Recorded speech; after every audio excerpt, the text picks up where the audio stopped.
Welcome, everyone. Connect with the Campaign for Grade Level Reading on social media. On Facebook, like the page Campaign for GLR. On Twitter, follow the account at Reading by Third. And on LinkedIn, follow us at Campaign for GLR.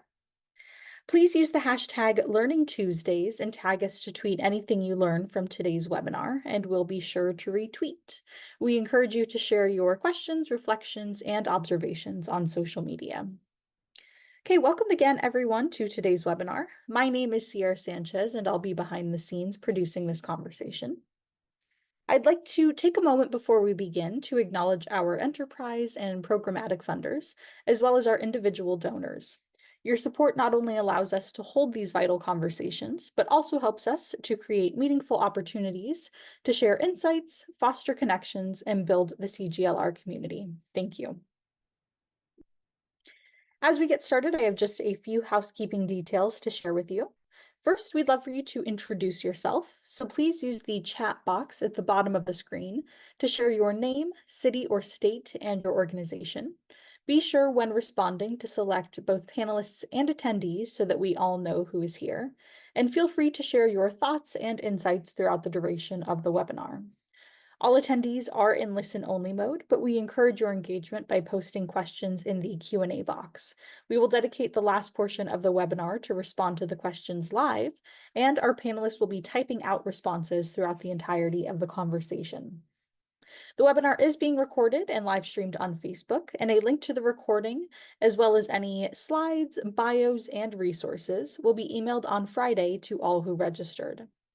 And lastly, we'll be posting a brief on-screen poll during Q&A and highly encourage you to respond. This helps us with our commitment to continuous improvement. And before we get started, I just wanted to turn your attention to some of our upcoming webinars. Later this afternoon at 3 p.m., we'll have a timely conversation about the collective caregiving frame designed to mobilize communities and build environments that help every child thrive. Next week on the 26th, we'll have a part 2 to our previous conversation surrounding Dan Worry's new book, The Daycare Myth. This second conversation will once again feature Ellen Galinsky and Dan Worry discussing the need for better state systems for children. And as we kick off the month of December, we hope you'll join us for a session co-sponsored by Learning Heroes, focused on getting families and students back into the attendance habit through the power of school and family collaboration. Registration links and more information about these sessions will be posted in the chat box now, and we hope that you can join us. And joining you now is Sarah Torian, Chief Learning and Engagement Officer with the Campaign for Grade Level Reading. Thank you and enjoy. Thank you, Sierra, and welcome everyone. I'm so glad that you could all join us for today's Funder to Funder conversation, exploring the many roles that funders can play to support high-impact tutoring as a strategy for closing opportunity gaps and for accelerating equitable academic recovery. Beginning way back in 2020, when it was just becoming clear that school disruptions caused by the pandemic could well become what McKinsey warned might be the, quote, hurt that could last a lifetime, the Campaign for Grade Level Reading began investigating the power and potential of tutoring as a strategy for addressing learning loss and accelerating recovery. And then we've hosted more than a dozen sessions on the topic. We've dug into the research. We've talked about different types of tutor recruitment and training approaches. We've explored innovative tech-fueled models, and we've lifted up state strategies and policies for advancing and scaling tutoring. And over the past 4 years, we've seen many states and districts make really smart investments of their ESSER dollars in high-impact tutoring programs that have delivered measurable results for their students. And yet, we see far too many students lagging behind pre-pandemic levels, which were already lower than we would have wanted for them. With the ESSER funds expiring this fall, there is much that funders can do to ensure that effective tutoring programs are sustained and expanded to serve the children who need them most. And I'm excited to say that we've got a powerhouse panel of funders who are doing a lot of those examples.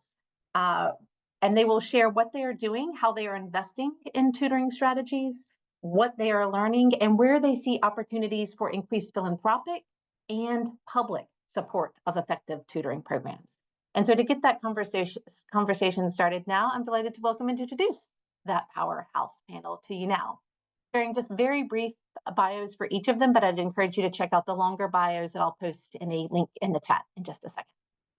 First, welcome to Chris Helfrich. Chris serves as the president and CEO of Stephen and Aisha Curry's Eat, Learn, Play Foundation, which he helped to launch in July of 2019, building on a career as a social entrepreneur and nonprofit leader committed to finding innovative solutions to community-based challenges. Eat, Learn, Play supports children in Oakland, California by fighting to end childhood hunger, ensuring students have access to quality education, including tutoring programs, and providing safe places for children to play and be active. Welcome also to Peter Lavarini. Pete leads the Innovative Schools portfolio at the Overdeck Family Foundation, which aims to expand access to tech-enabled, student-centered K-9 learning environments. A former 6th grade teacher, Pete has led district-level initiatives for both the New York City Department of Education and Pittsburgh Public Schools. I'm also happy to welcome and introduce Mayoshi Moses. Mayoshi serves as the Vice President of Volunteer Programs at the AARP Foundation, where she is responsible for leading diverse programs that mobilize and engage more than 27,000 committed and passionate older adult volunteers, including the Experience Corps program, which prepares volunteers to serve as literacy tutors. Welcome also to Narek Rome. Narek serves as Managing Director of Federal and State Policy at Accelerate, working to advance Accelerate's federal and state policy agenda and build effective partnerships with education stakeholders. Launched in 2022, Accelerate helps education leaders across the country build tools and practices that significantly advance student learning, specifically around tutoring and individualized instruction. And to guide us through today's conversation, I'm delighted to welcome and introduce Alyssa Hobart. Based at the Center for Excellence in Literacy Instruction at the University of Mississippi, Alyssa serves as the director of the Mississippi Campaign for Grade Level Reading, where she supports a statewide network of communities working to promote early school success, including several that are implementing Mission Acceleration, Mississippi's literacy-focused high-dosage tutoring program. Previously, Alyssa was an elementary school educator and also served as a literacy coach with the Mississippi Department of Education. Thank you to all of our panelists, and I'll pass it over to you now, Alyssa. Thanks. Thanks, Sarah. And again, welcome everybody. We're so glad you are all here to join us today. And like Sarah said, my name is Alyssa Hobart, and I'm really looking forward to learning with and from all of you today. So like we all know, since the pandemic, we've seen a rise and an increased need for high impact tutoring. Many innovations have emerged to help scale and expand these tutoring programs. Here in Mississippi, we've been able to launch Mission Acceleration, our high dosage tutoring program, utilizing AmeriCorps funds. We've been able to increase reading outcomes for kindergarten through 5th grade students, and we've been able to train and recruit, train, and deploy over 398 academic guides or tutors, mostly college students, in our participating communities, and have served over 1,224 students. However, with ESSER dollars expiring for many people, we face a unique challenge and an incredible opportunity. We have continued to see the amazing ways that communities, schools, and philanthropy have come together to support all students and to make sure that we're increasing our collective impact. However, many high-impact tutoring programs do provide similar opportunities, and we've seen many promising results. So today, I'm excited about this funder-to-funder conversation to learn more about how the philanthropic leaders are and can continue to invest directly in high-impact tutoring programs and innovative models to promote the adoption and scaling of effective tutoring efforts. So to set the stage for today's conversation, let's start with a grounding and shared understanding of what exactly we mean when we say high-impact tutoring.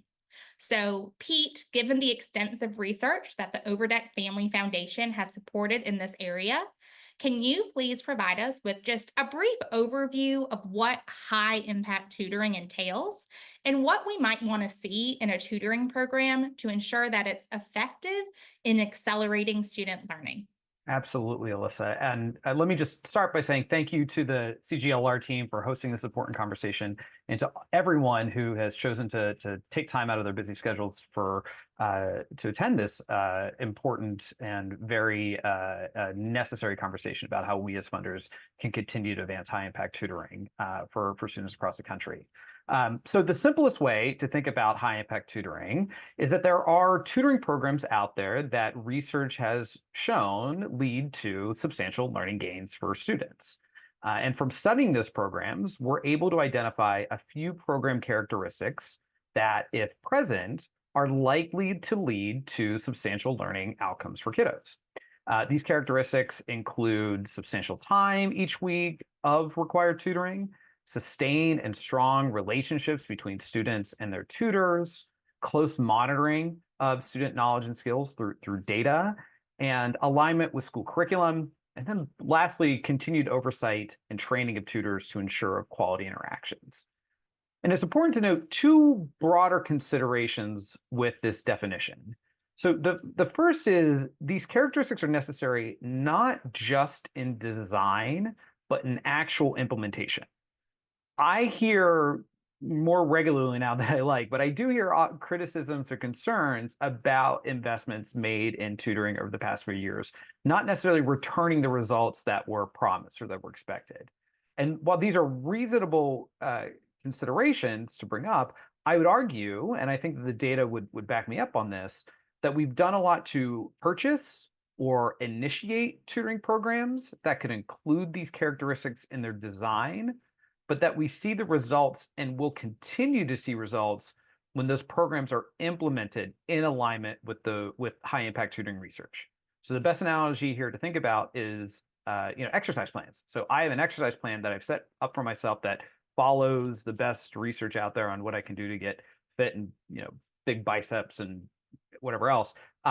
It's great on paper, but to actually get those results, I have to implement that plan as designed. Same thing with high impact tutoring. The second thing I want to name here is that we continue to learn more and more about what is necessary for tutoring to be high impact, and that we'll want to continue to invest in research to determine what needs to be true to maximize impact for particular groups of students, particular grades, and particular subjects. So for example, what grades and subjects just providing tutoring live in person lead to the greatest impact versus those grades and subjects where we can do it virtually? When does one-to-one tutoring lead to the greatest gains versus small group? As a field, we have to be ready to continue to evolve and grow with the research, all while focusing on implementing what the current best research tells us leads to the highest impact for kids. Wonderful. Thank you so much, Pete. And I think that gives us a lot to think about, especially when we consider implementation. So as Sarah noted in her opening comments, we've seen many states and districts utilize ESSER funding to launch, strengthen, or expand tutoring programs in recent years. So as those funds expire this fall and must be liquidated by January 2025, data has shown that many children could still benefit from effective tutoring programs to help them recover from pandemic-precipitated learning loss. And that philanthropy can play a number of roles to ensure that children will have access to high-impact tutoring programs post-ESSER funding, as evidenced by the work that each of your organizations is doing. So our four panelists provide examples of those roles, with some of you also providing resources, information to inform the efforts of funders and their partners wanting to engage in this effort. So I'd like to invite each to just share a bit more about those efforts. So Chris, there are more than 500 local funders across the GLR network, and many of them are actually joining us today on this call. So can you share a little bit more about the work of the Eat, Learn, Play Foundation and how you are working as a local funder in Oakland, California to seed and grow a high impact tutoring effort? I would love to, Alyssa, and I'll echo Pete. Thanks for having us today. Eat, Learn, Play. We were founded in 2019 by Aisha and Stephen Curry to help support and uplift this next generation of youth in the Currys' adopted hometown of Oakland, California. We do this by making sure that all kids have access to the resources, the support, and the love that they need to have a great childhood and to be on a pathway to realize their full potential. Over the last couple of years, following a lot of strategic planning and a whole lot of listening to the community, we've become laser focused on doing what we can to transform the public school experience for a generation of Oakland students. Not because it's easy or it's particularly sexy, but it's where 35,000 kids in our community go to eat, learn, and play every day, and with outcomes that I think we could all agree aren't nearly good enough. So that means for us, making sure that all students have access to the nutritious food they need. We're revitalizing school sports programs across the city and remodeling virtually every elementary schoolyard in the district so that all kids have access to incredible places to play, learn, and grow. But if I'm being honest, the most important work that we're doing, I think, is around literacy and making sure that all students in Oakland have the support that they need to become strong, confident readers in a district where the majority of students are behind in reading. Like a lot of students are 2 or 3 or more grade levels behind. So in early 2023, Eat, Learn, Play, we did a landscape analysis of literacy in Oakland and talked to experts and teachers and parents to best understand what's needed to get kids in Oakland reading at grade level. Not surprisingly, what emerged from that research and that exercise was that tutoring is an intervention that is proven successful time and time again, but it's expensive. And it's expensive to the point where I don't think the Oakland School District had ever even taken the time to really dream of what it would look like to bring quality, high impact tutoring to every student who needed it.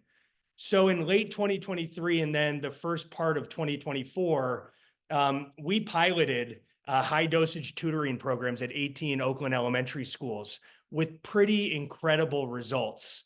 And that led us to making a pretty historic announcement this fall. We made a $25 million commitment to bring year-long, professional, one-on-one, high-impact literacy tutoring to nearly 10,000 students in Oakland who are furthest behind in grade level reading, because that's what these kids deserve. Now, we still have a lot of money to raise to bring this to reality, and we're going to do a whole lot of work, around measurement and evaluation to make sure that we're getting it right. But our vision here at Eat, Learn, Play is to prove it in Oakland. And when we can do that, I think that we're in a great position to leverage Aisha and Stephen Curry's like incredible voices and platforms to become powerful storytellers and advocates on a nationwide level, because we know that there's a literacy crisis, not just in Oakland, but in communities across the country. And we want to put ourselves in position to be powerful, authentic advocates to end this crisis in America. Wow. That's awesome, Chris. And so exciting to hear about just your ability to really get in touch with the community and figure out what does the community need, and then actually being able to do something with that. And again, I think really being focusing on how you can use your voice and your platform to hopefully expand this beyond just Oakland. And we look forward to learning from y'all too. So Mayoshi, through Experience Corps and the AARP Foundation has been a longtime leader in promoting tutoring programs, acting as a direct service provider, a mobilizer of a ready workforce of volunteer tutors, a funder, and a resource provider. So can you please tell us a little bit more about Experience Corps, the Experience Corps model, and how the AARP Foundation partners with and supports community-based partners, including some local funders, in delivering high-impact tutoring to students. Absolutely. I first do want to say thank you for having me here. I'm looking forward to this conversation and excited to share some of what we have learned and in the hopes that it can help others, other organizations.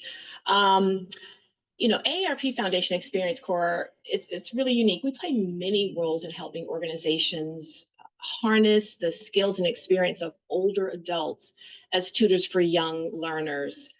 This program is an evidence-based tutoring program that has been proven to increase the literacy and social emotional skills of students who are in kindergarten through the third grade.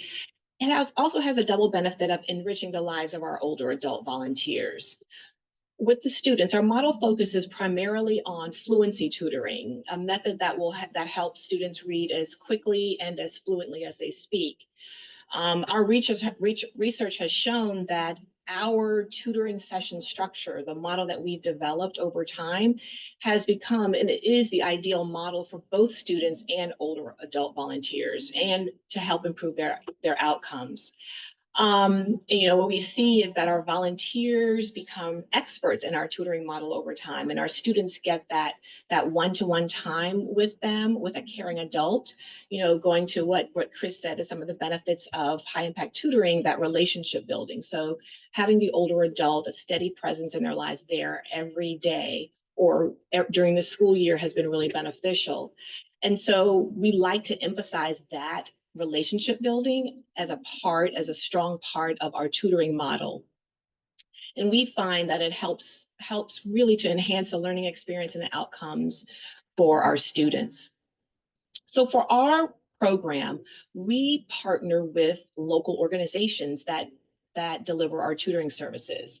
And we really focus on students who are organizations that are serving diverse populations in underserved community.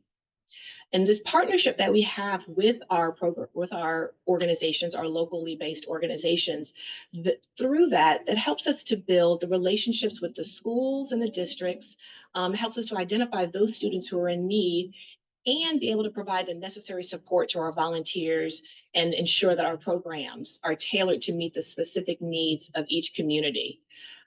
One of the things that's really unique, I think is unique about the AARP Foundation is that we're a little different from other funders in that not only are we both providing resources and running programs. And so we see that as a great opportunity to deepen our understanding of what our partners and grantees need. And so in our role as a direct service provider with our program partners, those locally based organizations, we provide educational and tutoring materials and books.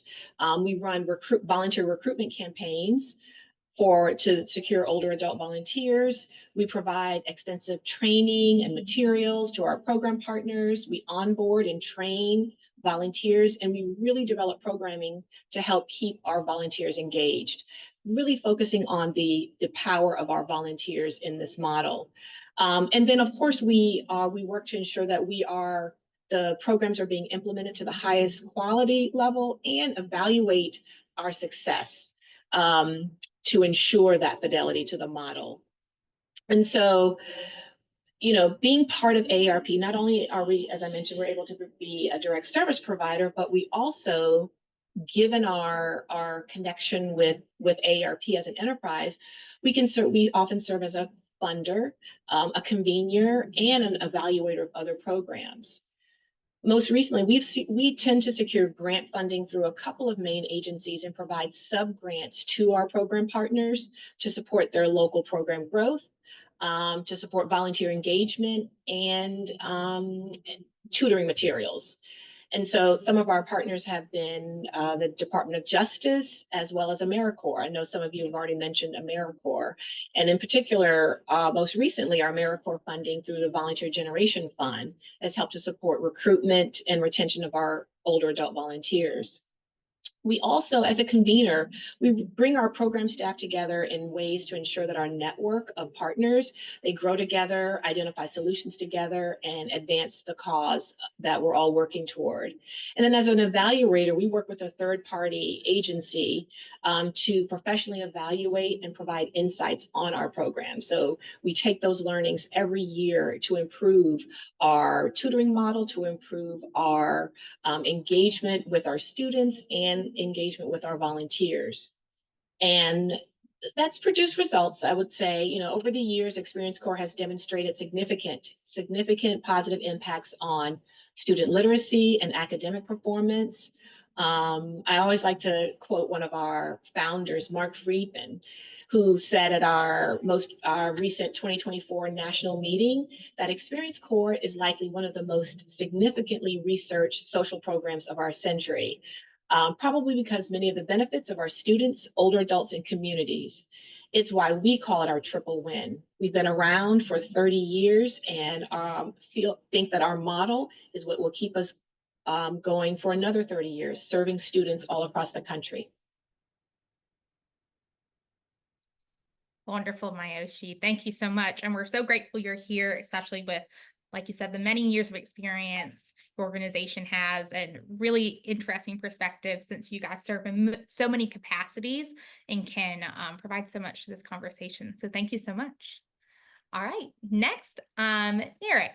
We know Accelerate emerged during the pandemic with a focus on promoting practices and policies that can fuel student learning, most notably high impact tutoring. So can you just tell us a little bit more about how Accelerate is working with state agencies and program providers to promote effective tutoring practices and the policies that can scale and sustain tutoring programs? Absolutely. Well, thank you, Alyssa. I'm happy to join you today, and I'm happy to report on some of the work that my team at Accelerate and I do. What you see there in front of you is a slide that outlines many of the partners that we're working with currently. And as was mentioned before, Accelerate launched in the context of the national achievement gaps that have worsened significantly since the pandemic. As we were launched, we believe that the country has a moral obligation to address these gaps, and that tools and models exist and more can be developed to provide all students with individualized instruction that can change the trajectory of their lives.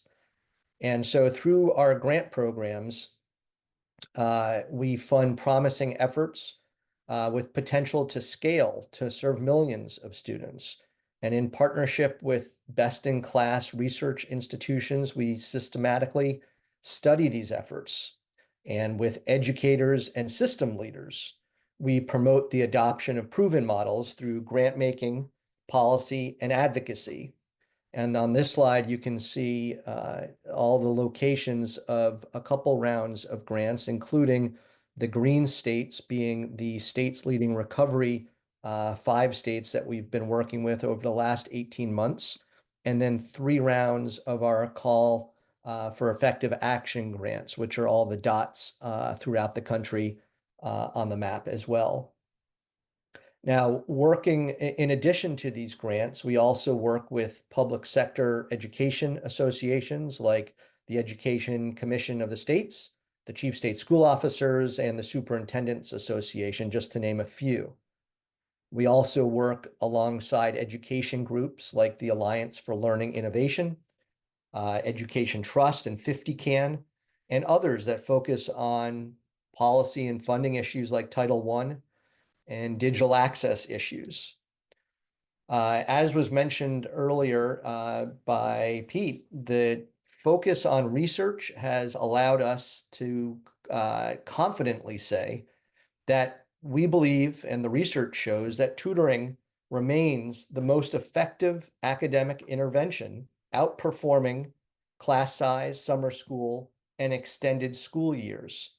And we continue to build a research agenda that adds to that evidence and also continues to try to answer some of the outstanding questions that can help the implementation of high dosage tutoring. Things like some of the understudied student groups, those older than second grade, those with IEPs, and multilingual students. We focus on and embrace rigorous study designs. We focus on study outcomes, and this is near and dear to me, that are relevant to policymakers and show the long-term impacts of tutoring on student test scores. And we put a lot of this information and research into our quarterly research notes.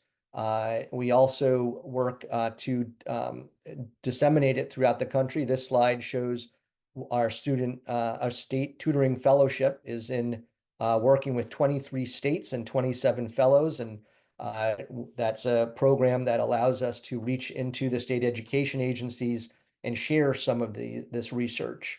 And so I'm happy to join you today and share some of the resources that Accelerate has developed, including this key one, Beyond Recovery, funding high impact tutoring for the long term, which focuses on federal funding and strategies for sustainability. So thank you. Great. Thank you so much, Narek. And I think it's really great to see how Accelerate is working to truly bridge that gap between research and practice, and especially in the world of high impact tutoring. So thank you so much. All right, next we have Pete. So as I noted earlier, Overdeck Family Foundation has played a vital role in accelerating the growth of tutoring efforts over the past decade.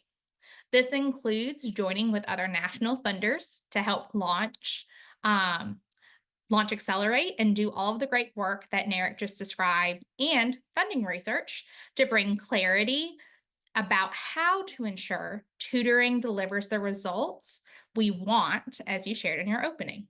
But Overdeck is also investing in program evaluations, which we've heard a few other people mention today, and innovative and cost-effective new approaches and delivery models. So can you tell us about what sparked Overdeck's focus on tutoring and just some of the highlights of your various efforts to promote its expansion and effectiveness in recent years? Yeah, absolutely. So at Overdeck Family Foundation as a whole, we focus on identifying and fueling the scale of cost-effective, sustainable programs and solutions that accelerate improvement in academic and social-emotional outcomes for all children. We were initially compelled to invest in high-impact tutoring because we felt that the research and evidence around tutoring demonstrates that it was the best intervention out there for accelerating student learning outcomes. As the other panelists have mentioned, just the research base behind tutoring makes it clear that it is something worth investing in. Since then, since we started getting into high impact tutoring, our investments have fallen into three broad categories. So the first is around innovation. We know that tutoring is highly effective. We also know that it is costly to deliver to students and to do so effectively at scale. So we have funded efforts to decrease the cost to serve tutoring at scale. And we've been particularly interested in the role that technology can play in reducing costs, in particular human capital costs. So for example, we invested in On Your Mark, an organization that uses video conferencing technology to provide early literacy tutoring in order to reduce the costs associated with finding, training, and placing in-person tutors, particularly in communities that don't have a readily available supply of tutors on hand. In addition, we've invested in hybrid learning models where students receive tutoring 3 to 4 days a week and then practice skills through a computer-assisted learning tool 1 to 2 days a week. And our friends at Saga have been real leaders in the space. The second place we've been investing in is around evidence. At Overdeck Family Foundation, we believe in evidence as a thesis for scale. We want to be sure that those innovations that we just talked about have measurable and positive impact for kids before hundreds of thousands, millions of kids start interacting with them on the regular. So we want to also advance our understanding of those considerations that I named earlier. How do different program features impact different groups of students, different subjects, different grades, and what's the best combination of features that can lead to the greatest impact?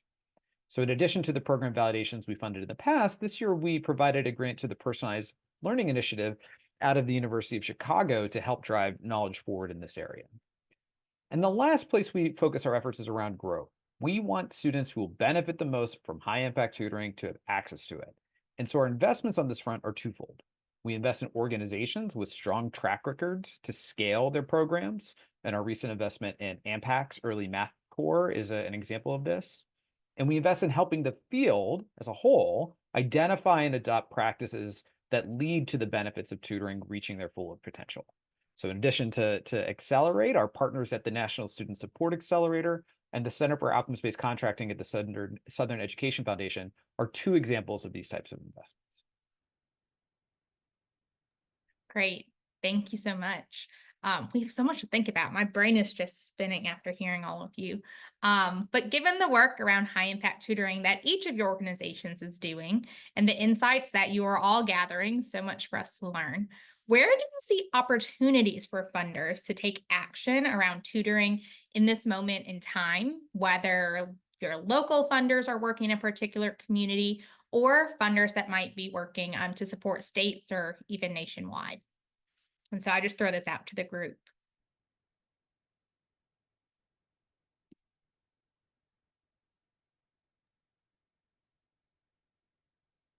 Hi, Alyssa. I might be the first one to join in on this question.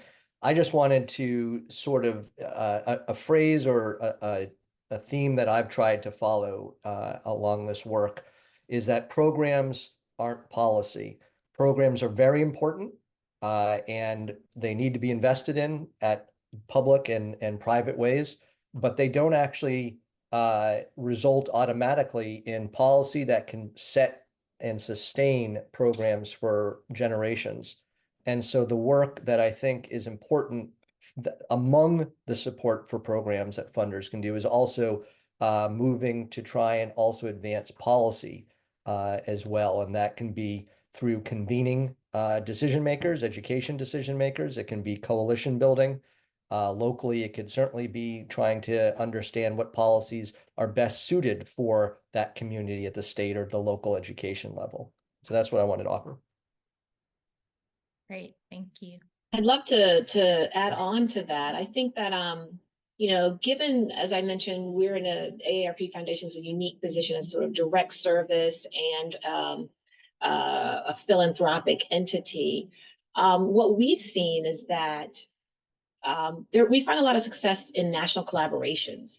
So, for example, with us, we have partnered with the National Partnership for Student Success and have seen a lot of support that's been delivered in partnership through us to some of our individual program partners. And I think working with national organizations like that and forming these types of partnerships, it can help instill some of these ideas deeper in programs with government agencies, educational institutions, and other philanthropic organizations, with the idea of creating a unified approach to scaling high impact tutoring. How can we partner with, how to identify the right national partner that can help your organization scale? And the other thing that I think is really interesting is one of the things that we're doing here at the AARP Foundation is thinking about how can we develop resources and tools that can also, or practices or models that can help support other organizations. You know, some of them might be to create a streamlined online platform that connects tutors with students that live in remote areas. So what are some of there are some opportunities, not just with providing direct funding, but creating these collaborations, creating these opportunities for folks to convene, and also creating some resources and tools that might be supportive and helpful for organizations. Yeah, and following up on that, I mean, at Eat, Learn, Play, you know, we think about our investments right now sort of in three ways, right? The biggest bucket for us for sure is direct support for students who need it most, right? Like that's the most important thing for us. Coordinated advocacy efforts, though, is another area where I think we all need to be thinking, you know, if we're going to make this sustainable long term. The third bucket that I think is important and that we've done a little bit of work in over the last year is around storytelling. And it just strikes me in our years of doing this work, and we're still a pretty young organization, that the general public is pretty unaware of the literacy crisis in America and just how bad it is. And so we've been involved in some storytelling efforts to, to raise awareness on that crisis, and also talking about how tutoring can be, part of that solution. So we've been involved in partnership with a film called Sentence that's on Peacock right now that's getting pretty awesome reviews. And then we will, in the next month, release a shorter documentary on our work in Oakland and some of that impact. But public consciousness on this issue, I think, is important if we're going to truly move the needle. I'll just step in to add a couple of things. First is, wow, you guys are doing some incredible work on behalf of kids. So thank you, Nair, Yoshi, and Chris. Like, really important to be stepping into this moment. And I hope everyone else on the webinar is seeing that there is no shortage of ways in which you can get involved in this work. So I'll throw out just a couple other ideas for you. And I'm making distinctions here that may actually not be useful, but in case it is, I'll just throw them out there anyway. So for one, if you're a national funder or you're someone who's really interested in innovation, this is a time to start upping investments in providers of tutoring so they can continue to innovate and conduct important research and development while also serving the most students.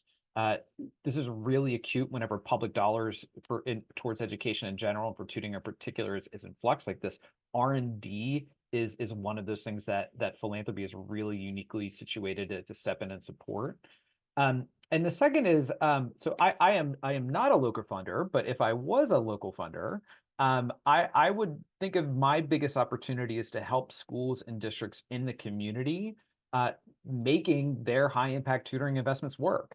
And you can do this either through things like advocating for the selection of the highest quality providers. And by that, I mean those providers with an evidence base behind them, or to help support the implementation of high impact tutoring alongside the school and districts. So this would be things like asking about how they're ensuring that the dollars they're spending on tutoring are being met with matching investments in time of the school day, and school energy, and district time, and district energy, and then help them problem solve to address any barriers that might come up as they're really trying to implement this work. Awesome. So we've alluded to research throughout, I think, every single person's comments a few times already on this call. But again, the research on high impact tutoring is clear. And I think that's really, even reflecting on my time as a teacher and an educator, right?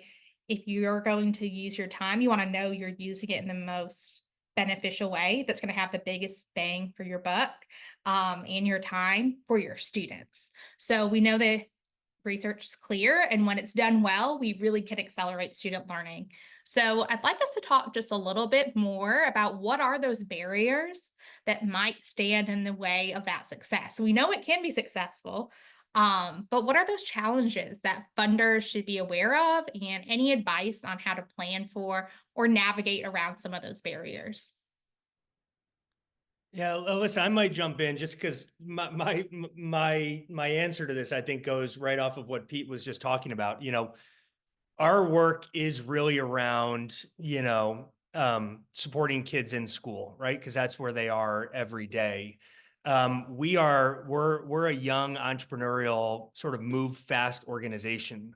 And what we have found over the last couple of years is that that's great, but there's also these moments where you really need to go slower and sort of meet school districts where they are, right? They're more bureaucratic institutions. And so for us, there's been barriers to move fast when we've moved at a pace that's been different than them.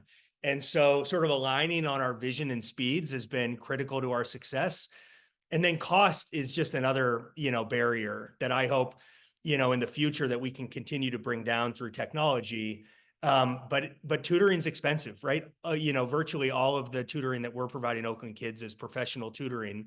And so it needs resources. And so it's an ongoing fight to be raising the money so that we can deploy it to the kids who need it the most. I'm happy to hop in here too, just talking about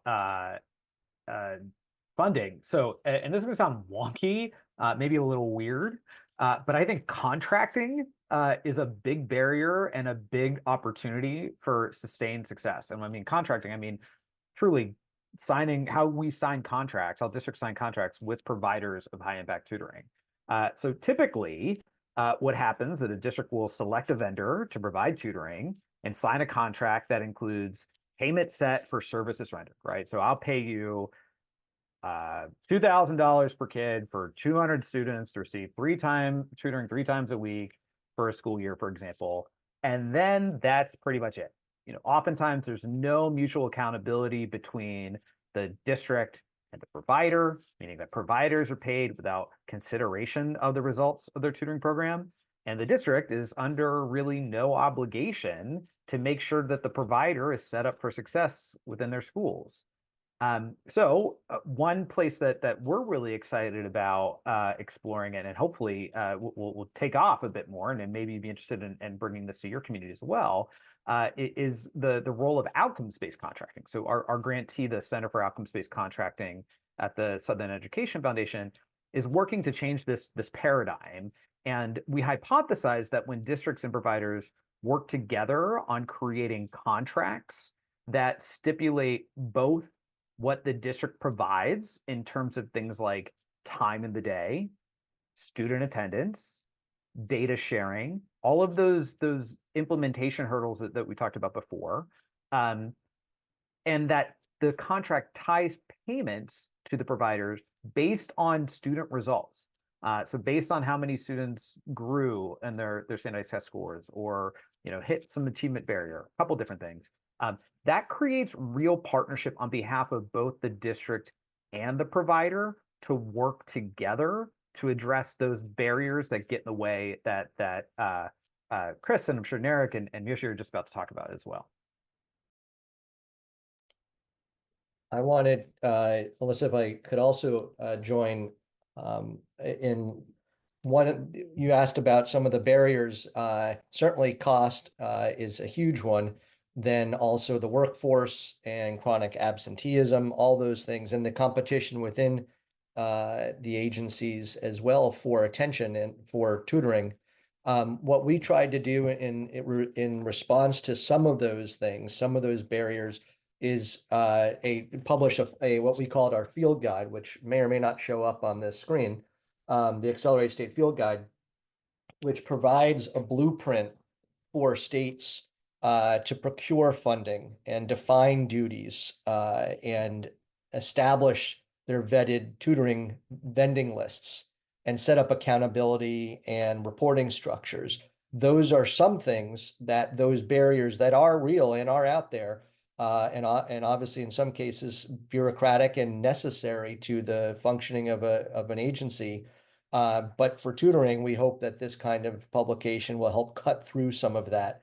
And a second thing that we've been trying to also address is what every school and district leader wishes they had more of, which is 2 things: time and money. And some of the research that we're trying to develop is taking on those metrics for tutoring to try and evaluate what is the measure of efficiency as defined by the hours of tutoring necessary to improve student learning by 1 month, or cost effectiveness, which is defining the months of student learning that can be produced at a cost of $1,000 per pupil. If you can have those metrics in place that can help make decisions among school leaders a little bit easier, hopefully we'll be addressing some of those barriers that way.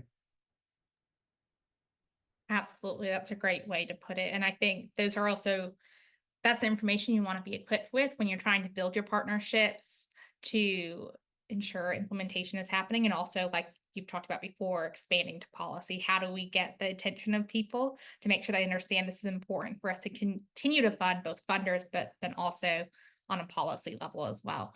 Mayoshi, do you have anything you want to add? I've had technical difficulties. Yeah. Hope you all can hear me now. We can now. You're good. Great. Yeah, I unfortunately was not able to, due to the technical difficulties, I wasn't able to hear my colleague's response. But when you talk about barriers, The thing that I always think about is what we're doing in providing a volunteer, a strong base of volunteers, is really to help solve for a big challenge that a lot of our organizations have, which is staffing as a resource.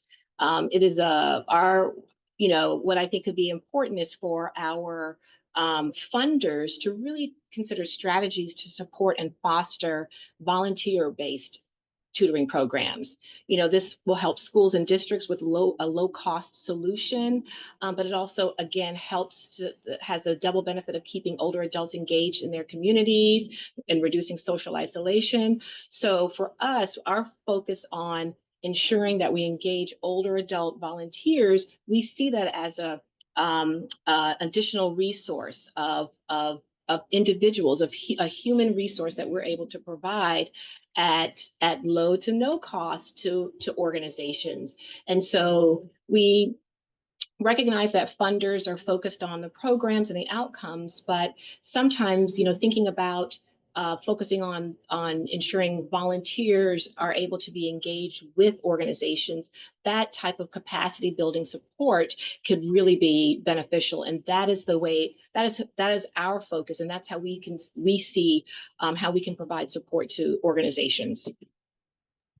Awesome. Yes, how do we create a sustainable pipeline of tutors, right? If we have a great program and a great model, but if we don't have the human capacity, whether in leadership, program implementation, or especially with tutors, how do we sustain that? So that's a great perspective.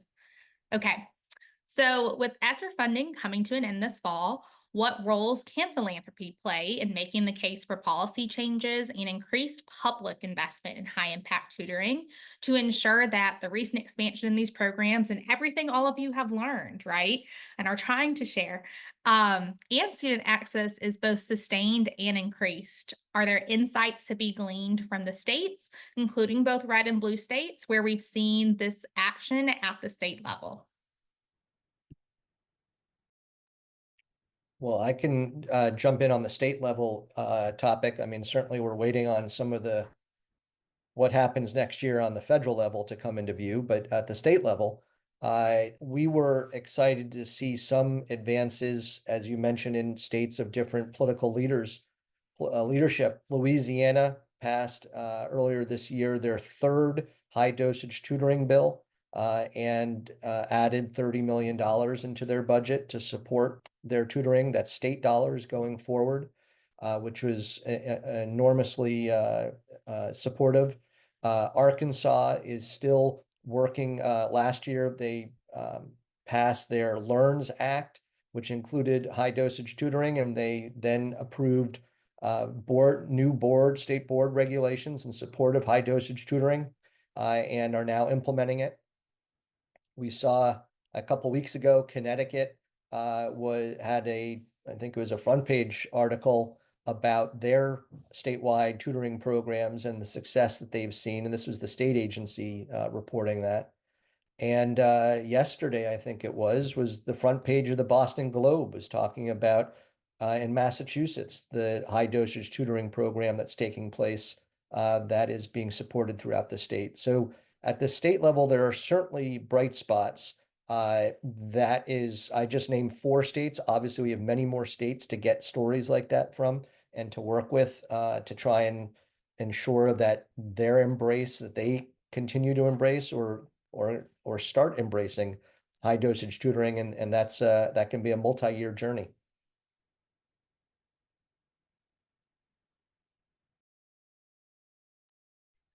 Yeah, and for Eat, Learn, Play and the work we're doing, it does, frankly, start with, putting our money where our mouth is, right? And not necessarily waiting for government to come in and provide all the funding, that's needed. But that's part of a strategy, right? And that strategy is, to use that funding for us, and in our case, the Currys, right, who have big voices, for us to establish our skin in the game, right, on this issue and our credibility as spokespeople that can lead us to, increasingly using our platforms to demand, that government take on this critical funding in perpetuity because it's proven effective, you know, in our hometown of Oakland and in communities all over the country.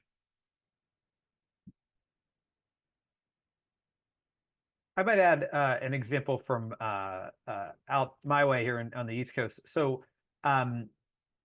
one of our grantees is the New Jersey Tutoring Corps. We're very proud of the work that they've done for the Garden State. And so the backstory here is that the State's Department of Education collaborated with the New Jersey Tutoring Corps and a number of other organizations within the state on a $50 million funding initiatives for districts and charter organizations to significantly expand tutoring access from 19 to 80 locations in just 1 year. And the results were pretty tremendous. So early data indicates really strong student outcomes.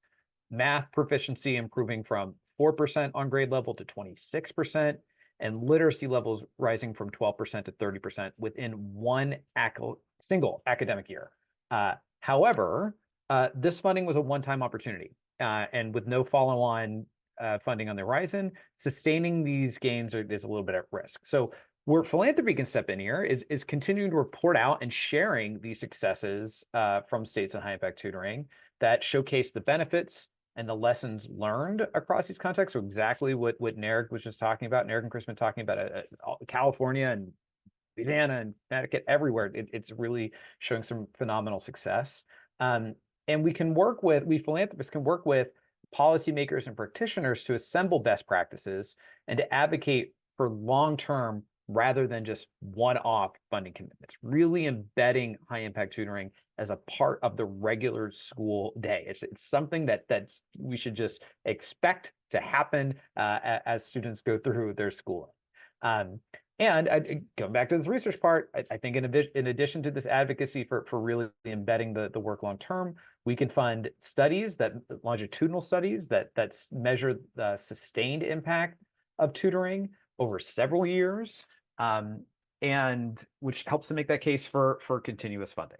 So a couple more ideas, but again, it's really just thinking about let's continue to highlight how successful this is, and let's continue to fund the research and into evidence and demonstrating the efficacy of it, so that it really becomes not just a one-off thing, but something that is a crucial part of students' learning experience. Perfect. I'll just weigh in and echo everything that everyone said. You know, as being both a funder and a direct service provider, I totally agree that we can continue to do more research and support research efforts to make the case. And I'm always going to espouse support and advocacy for the power of volunteers and how they can support all of these organizations. Absolutely. So as I shared earlier, Mission Acceleration here in Mississippi, we've been able to leverage AmeriCorps funding and AmeriCorps members to support our tutoring efforts in communities. And we have drawn on insights and research from organizations like yours and other states and communities. So before we transition to our Q&A time, I'd like to just invite each of you to share some of the resources that are out there that states and local funders could draw on to inform their planning, their implementation, and or their advocacy efforts around tutoring. I know some of you have already shared some of those, but just in case there's any more. And starting with those that your organizations offer, but also including others that you may have seen or even utilized yourself.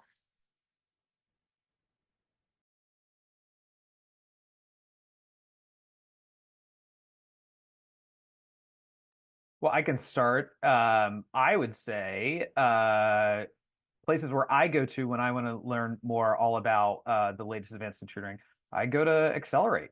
I think Narek and his team are really putting out phenomenal resources and research for the entire field. I looked at other funders to see what they're doing. I mean, I think when Chris, when your team put out the announcement of what you're doing in Oakland, I found that would be fascinating and a great learning opportunity to see what you're doing there. And then certainly all of the work that CGLR and their associated network are doing, it's just really advancing the field. So other funders I think are a great resource for it.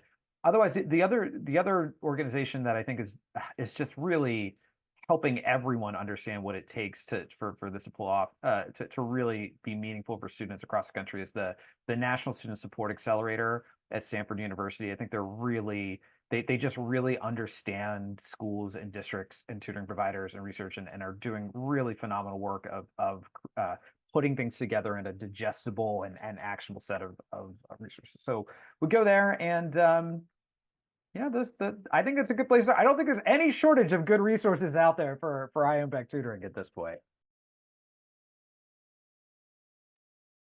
Totally agree with Pete. I mean, little to offer beyond that, except well, I know that our research report has been linked in the chat box, so thank you for that. And also just want to call out the campaign for grade level reading, right? The community that you're growing and fostering here has been hugely helpful to us. And I also rely on the Education Commission for the states as a important, very broad mainstream education policy and news source as well. Obviously, there's some state by state information, which is helpful. And I've also relied a lot on some of the media outlets that cover education, both the tutoring pieces of it as they come up, but also like the 74 Education Next and Dive K-12, K-12 Dive as a way of being a touch point for the various dynamics that are moving around on education, the education policy front. Absolutely. I think a big lesson learned is, again, I mean, we got a lot out there that's available to anybody who wants it. So share, borrow, ask questions, do what you need to do, but nobody has to start all the way at square one, right? We've learned a lot about what works. We've learned what doesn't work. And so there's a lot out there for anybody who's wanting to learn more. And again, through webinars like this, and just really capitalizing on what's available. Alyssa, I do want to say one thing. Again, apologies for the technical difficulty. I do want to say one of the things, you're going to hear from me a lot about how important we think volunteers are, because they're the ones that ensure that our programs are actually implemented. And so one of the things that we're excited to announce is that ARP Foundation, we have a new resource for 2025 that's coming. And it's based on a successful pilot that we ran last year with the Experience Corps Network. And we're partnering with Volunteer Match, where we're launching a virtual learning community to support organizations and practitioners who engage older adults in student success. So this is going to be something that all of you will make sure that we share it with all of you, so that you can get involved and your programs and organizations can get involved to really help support and think about the infrastructure that's needed for older adults who are tutoring kids in schools and in after school locations.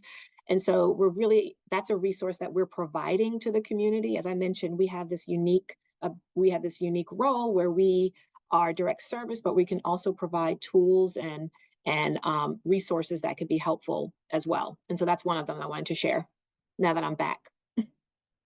Well, we're glad you're back and so excited to see that resource and really looking forward to learning from that. And I can't wait. So I think at this time, Sarah and I are going to kind of transition into our Q&A time. So Sarah, is there a specific question we would like to start with as I glance over at it now?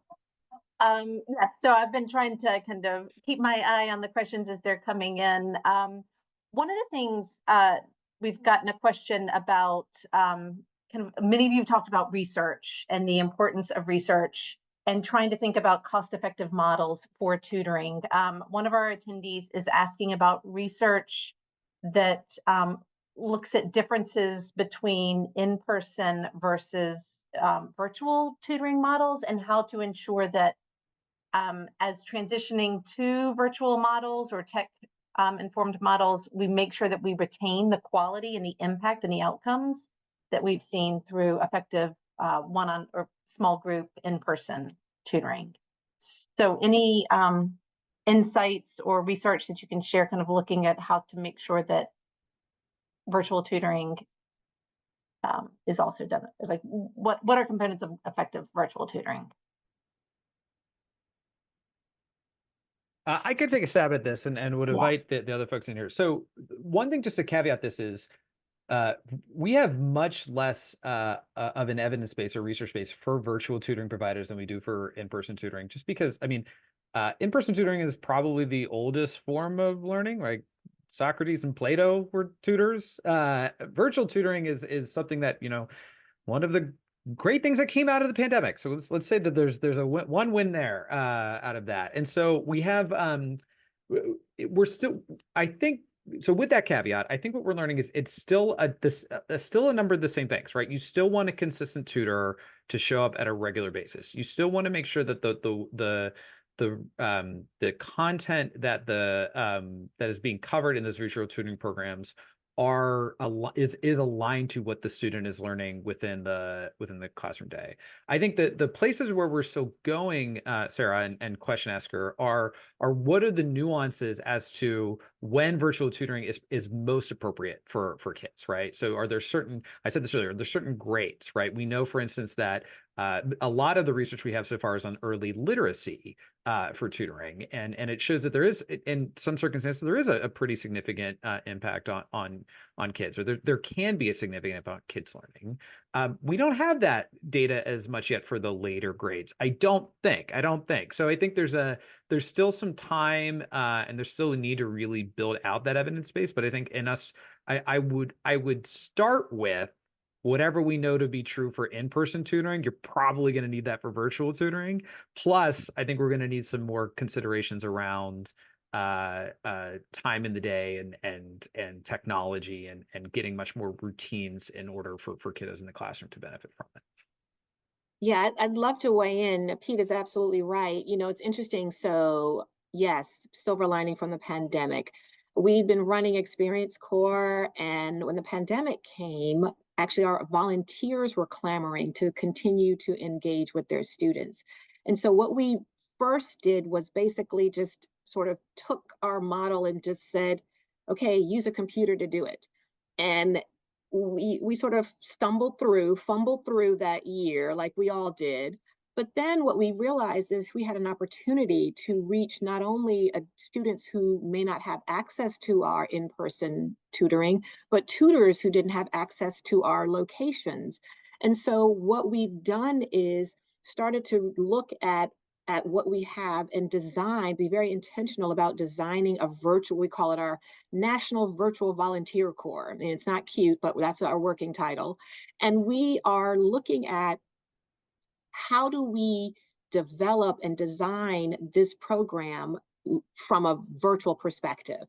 And so we are piloting our design this year, and our goal is to have some data and information and understanding at the end of this school year on what that looks like, what the impact is to our students, what the impact is to our operations, and is this something that we can continue to sustain and possibly scale? What we've seen so far is that we've had enormous interest from volunteers, which is incredible. There is a desire for a lot of older adults who may have mobility challenges, but really want to do something within their day, and they want to do something in their community. And so they're seeing that this is an opportunity to do that. So we're taking this silver lining that came from the pandemic, saw an opportunity, and we're being very intentional about creating a model that looks so far like it can be beneficial to students, but we'll have more data at the end of this pilot that we're running, and we'll definitely share. Yes, please do. We'd love to share that. Chris or Narek, would y'all like to weigh in? No. Or yeah, I mean, very quickly, I mean, we've been pleased by, by how effective virtual tutoring has been for us. And as we try to provide, like right now, we're providing tutoring support for, almost 2,000 kids, trying to coordinate with the school district to be doing all of that in person, right, would be challenging. And so, Open Literacy, Hoot, Ignite, the partners that we work with right now, with regards to virtual tutoring, we do rely on them for, to make sure that we're having the impact that we're setting out to have. And sorry, I'll add one quick thing. Johns Hopkins just recently finished a study with Air Reading on virtual tutoring, and it's something that's on our Accelerate website. And I'm sure Johns Hopkins, it was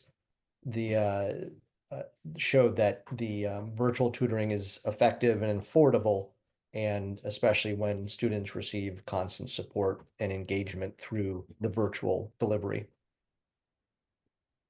So that last comment about as long as students get these key components to effective tutoring, we've had a question from one of our attendees who's noting that the challenge is conveying what high impact tutoring is versus more affordable, easier homework help that can be classified as tutoring.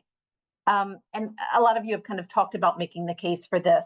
Any advice or guidance on how to make sure when we're talking about high impact tutoring, we are making it clear what high impact tutoring is versus less effective approaches?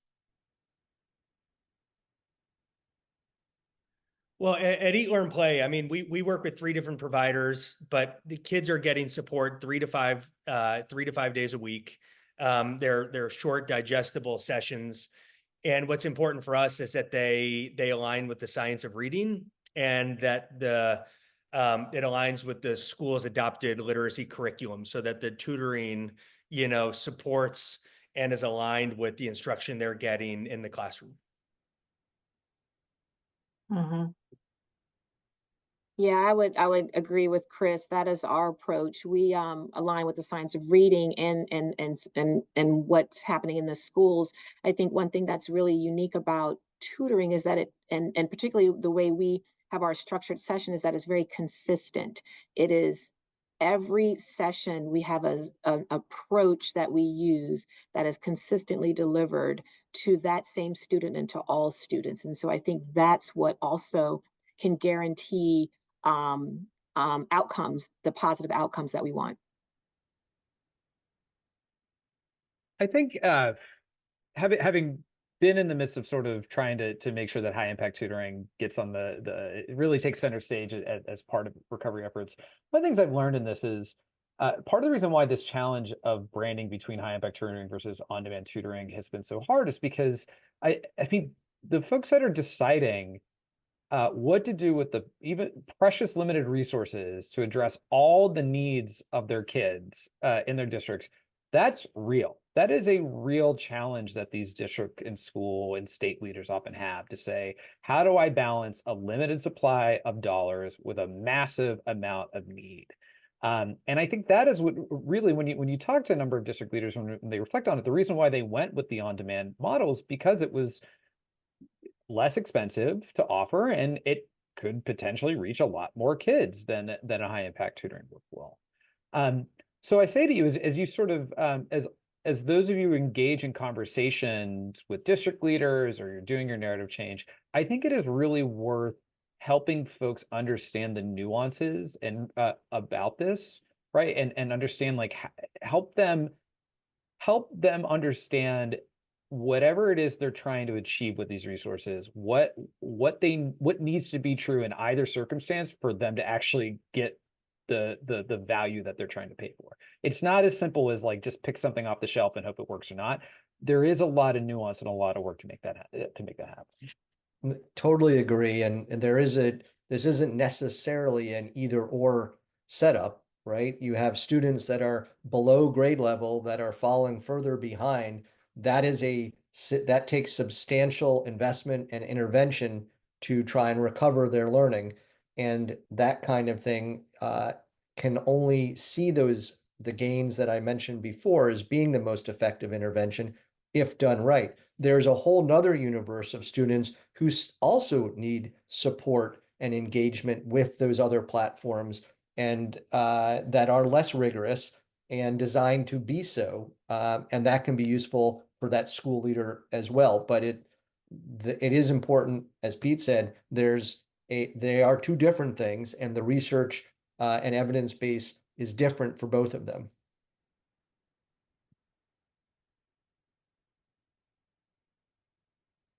So, Go ahead. you want to go ahead, Alyssa? Sure. So I think that's really interesting too, because one of the other questions in the chat was talking about how are we engaging families? And I think that's an important piece too, right? Because not just the providers, not just our school district partners, right?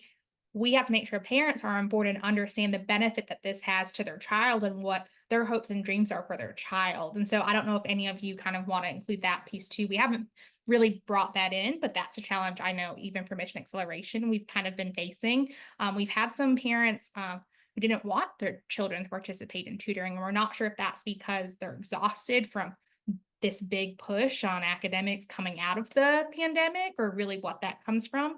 But how do we make sure we're equipping families and parents with the knowledge about the benefits of high impact tutoring, if it is additional time, or if they feel like their kids are missing something else? So just going to throw that out there.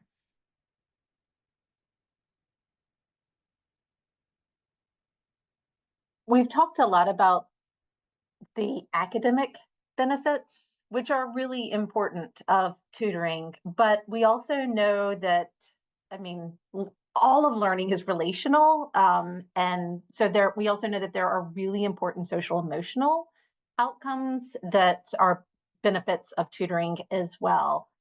Wondering, what you all are seeing in terms of research around that you could share, but also how to make those benefits a part of the case making for increased investments in tutoring. Any insights or thoughts that you all would share on that?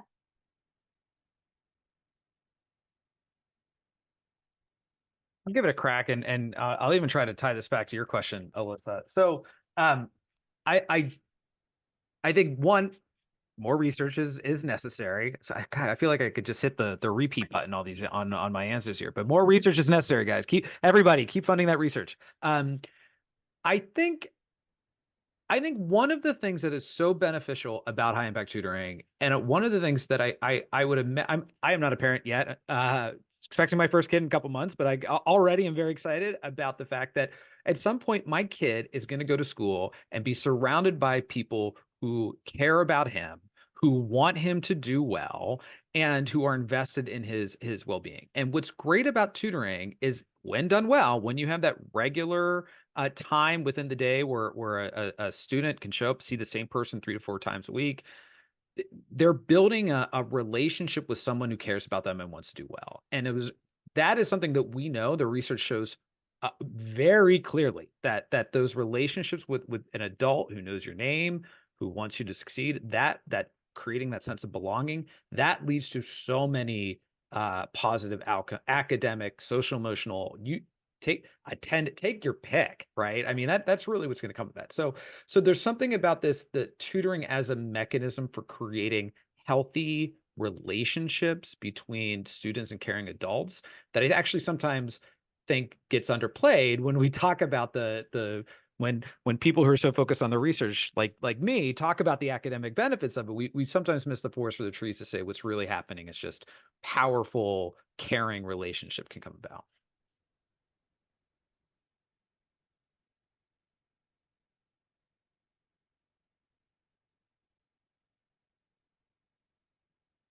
Anyone else want to weigh in? And sorry for like the family and the parent engagement piece or the social emotional learning components. Mayoshi, I feel like your volunteers are really, I mean, this is their wheelhouse. I know. For them and the students. I know. I was just sitting as Pete was talking, I was thinking of all the stories I've heard from volunteers that they love to share, where they've made a connection with the student. I mean, I mentioned how during the pandemic, when schools shut down, it was the volunteers who had by March of that year developed such strong relationships with the students, they couldn't let go. We had to find a way to continue to make sure they were connected. We hear stories about how it's interesting how students sharing about themselves. You know, as part of our structured session, we have a few minutes at the beginning where there's just conversation that is built into our model. They take the time to pause. If they're if a student is leaving a class, they take the time to pause and engage with the student, learn what they love about, learn about what they love, before even starting the tutoring process. And so that is a critical part of the approach that we take, because we recognize that they have the relationship building is critical and key to the student's success. And so through that, our volunteers and students learn about each other. One of our virtual tutors was in, I can't recall, but in a sort of in a mountainous state, and the student was on one of the coasts. And in the video, the student could see mountains, had never seen mountains before. And they had a conversation around that.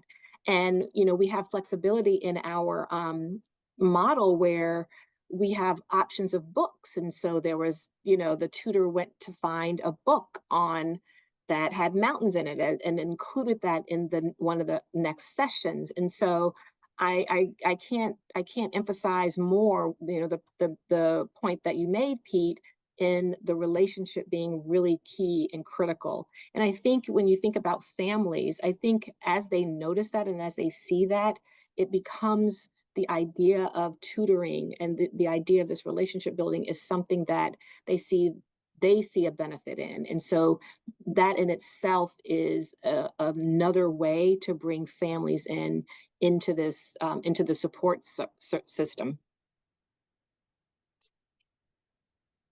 Well, I'll just flag that our evaluation poll just popped up on your screen, and really, really, really would encourage you to take just a couple of quick moments to share your thoughts and feedback for us. We really do look at this very closely every single week. And I'm also going to drop a link in the chat for if you want to tell us more about the impact that attending today's session or previous sessions, you can share us more details as well. So we'll continue the conversation, but just wanted to flag that.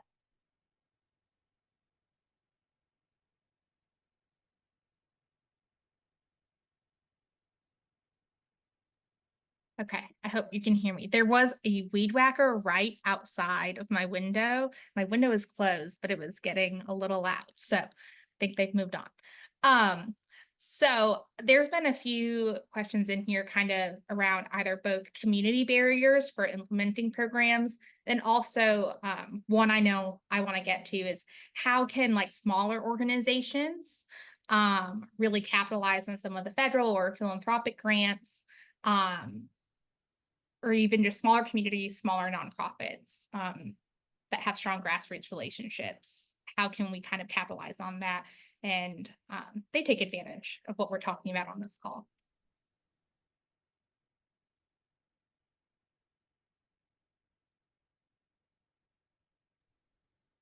I'm not sure if I'm just thinking of the right these are local funding organizations, but a lot of the resources that were shared by everybody today are obviously there's a lot more that's not shared here. How that is packaged and carried to other funders and shared with other education stakeholders locally, where the discussion is starts from the point of view where high dosage tutoring is a very important intervention, but how is it right for this community and how can it be delivered properly for this community, which also connects to some of the discussion. And I think that is a good starting point, maybe for smaller funders that aren't looking at funding either a full districts program or being a partner of that size, but can help spur some of the, and again, I come back to, because this is where I live, the policy discussions about trying to support that kind of intervention in the school system and educate the educators as to the research that's out there and the ways that all the organizations represented here are trying to support this ecosystem. I would encourage affiliation and connection with large, coalitions of organizations. I think I shared earlier, we're partnered with the National Partnership for Student Success, and it's been phenomenal in being a resource, but also identifying different opportunities. So I think that really looking at where the coalitions that are doing the work and becoming a part of those. For organizations that are looking for additional funding, couple ideas.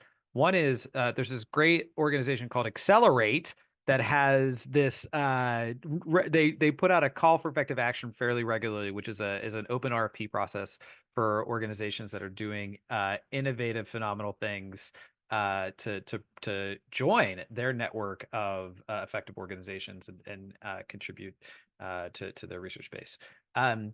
And then additionally, as Eric was mentioning earlier, a number of these states now are really taking seriously the idea of quality when selecting tutoring providers. And so as much as you can really emphasize sharing the evidence of your outputs and getting on some of these lists that states are putting together that says, here are the high quality tutoring providers operating our state, that would be a way too to sort of get connected with schools and then also demonstrate potentially get on the radar of funders in your community as well. Great. Ayoshi, I have a question or a couple questions that might be directed specifically to you because you are unique among this panel in that you are walking that line with direct service provider as well as a funder. I don't know if Experience Corps is able to move into new communities right now, but if a local funder or a local partner was interested in bringing the Experience Corps model to their community, is that possible? And if so, what would they need to do? We are always looking for potential partners. We have a process for not only identifying, but vetting potential program partners that we know will be most successful with our model. And so what I would encourage any organization that is interested is to connect with us.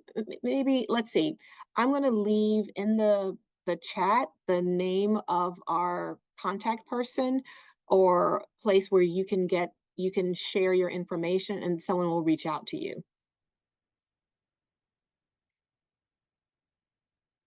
That's wonderful. If you could drop it in the chat, but also there's somebody you could respond directly in the Q&A box to the one particular person that asked. I'm sure others would be interested in seeing it as well. I'll drop it in the chat, dropping it now. Perfect. Thank you. Great. Well, it is almost the end of the hour. So before we close out this session, I'd just like to invite each of our panelists to share a final piece of advice to other funders and community partners who are listening in today and thinking about how they can get involved in promoting high impact tutoring. So just one final piece of advice, and anybody can start. I thought Miyoshi said something great recently when she was talking about, the importance of finding coalitions, right, in terms of maximizing impact. And I would totally agree with that, right? And at Eat, Learn, Play, we realized that our best chance to have sort of transformational impact was not starting something brand new on our own, right? Or going it alone. It was like finding the systems, right, that serve kids now, and how can we do everything we can to make those systems better. And I do think that partnership model is a great one as we think about trying to scale tutoring, because it's what kids deserve.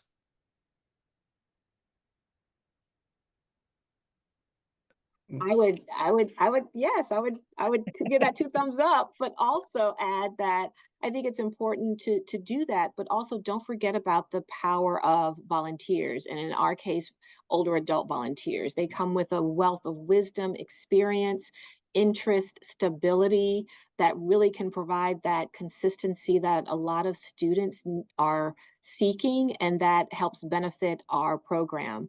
One thing I want to do before I ring off is that announce that we are having Experience Corps is celebrating 30th anniversary, 30 years of service. And so we're having an anniversary celebration in the summer, and we'll make sure that you all have that information to join us as well.